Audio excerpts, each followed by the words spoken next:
Welcome to our new exhibition of paintings by Jenny Westbrook. It's called The Girl with Kaleidoscope Eyes. Jenny, welcome to Church Stretton. It's lovely to see you. Thank you, it's lovely to see you too. So why is it called The Girl with Kaleidoscope Eyes? Well, in my work I reference 60s and 70s music quite a lot because whilst I'm involved in my work, I'm remembering times in my youth when I had a great time, and I'm also playing the music which feeds into what I'm doing because it's one abstract thing feeding another. Lovely. Yeah. Basically. Yeah. Yeah. So they say if you can remember the 60s, you weren't there, don't they? They do, and somehow I can relate to that, but Yeah. I wasn't.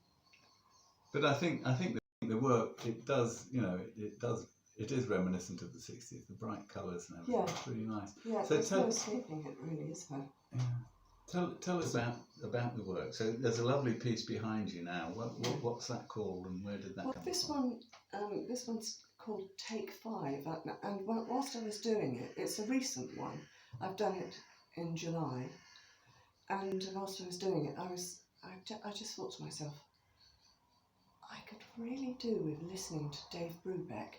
I hadn't heard that for so long. I think I caught it on Six Music once, and then I thought, I must get some. So I got some, and I really got into it, and it really fed into this painting. It helped with the colours and the shapes and the composition, everything about it. Really interesting. Yeah. Yeah, that I either play music or I put the radio on, but sometimes I get to a point where I need music in order to brighten the whole painting up and just to get it going and give it a bit of rhythm, I suppose. Right. Oh, Yeah. That's interesting.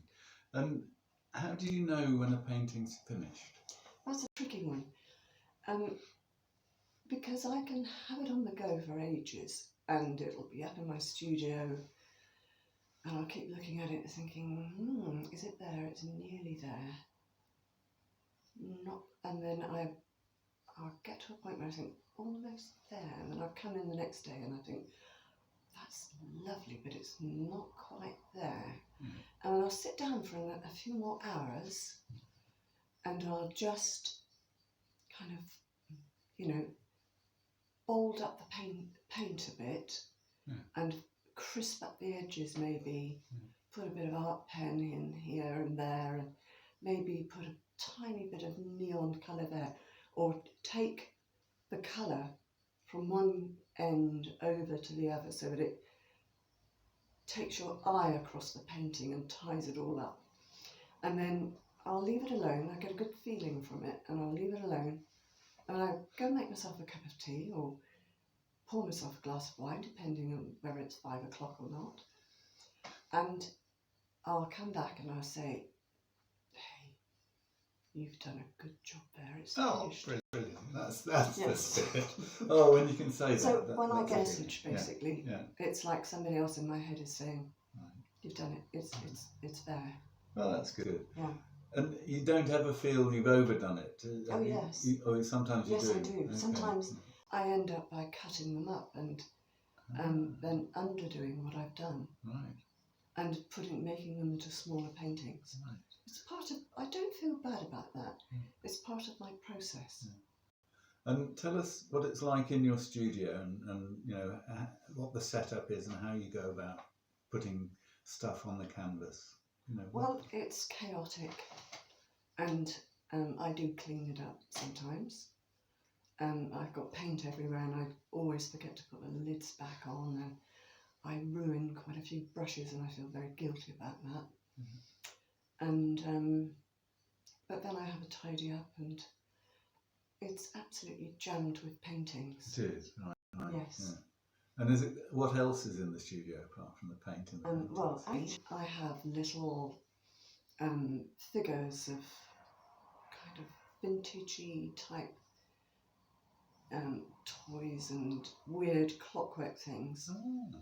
I suppose I ought to take some photos and Yeah, that would be nice. Send them to If you send us some, we'll put them on the website. That'd be good. Well, I used to be a dealer in 20th century, mid-century objects. Right. Okay. Not a very good one. So I've got a few things like that left over, and for some time I was painting those, but I kind of moved on a bit and went a bit more abstract. Everything feeds into your work. When you look out of the window and you see the shapes of the roof, the roofs and the chimney, that feeds into my work too. Ah, so what is the view from the window? Well, it's another street. Yeah. It's a couple of streets and lots of roofs and telegraph poles.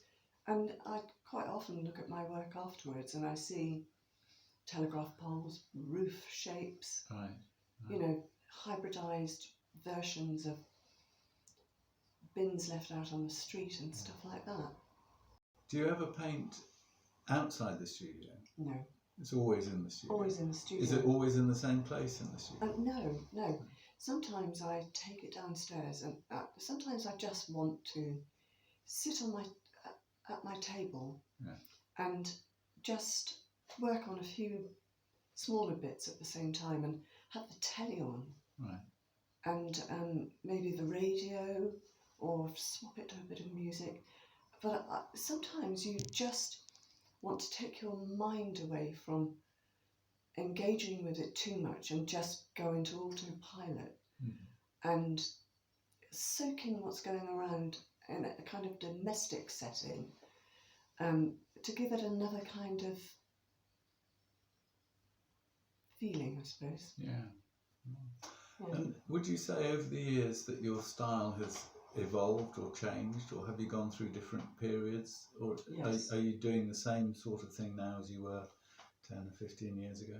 Well, there are things in my paintings that I recognise in paintings that I did about 15 years ago. The same kind of iconography turns up every so often. The ladders, for instance, I do. And I don't necessarily want to go into the psychology of it because I don't really know. I think it would put me off if I knew what it meant. Yeah.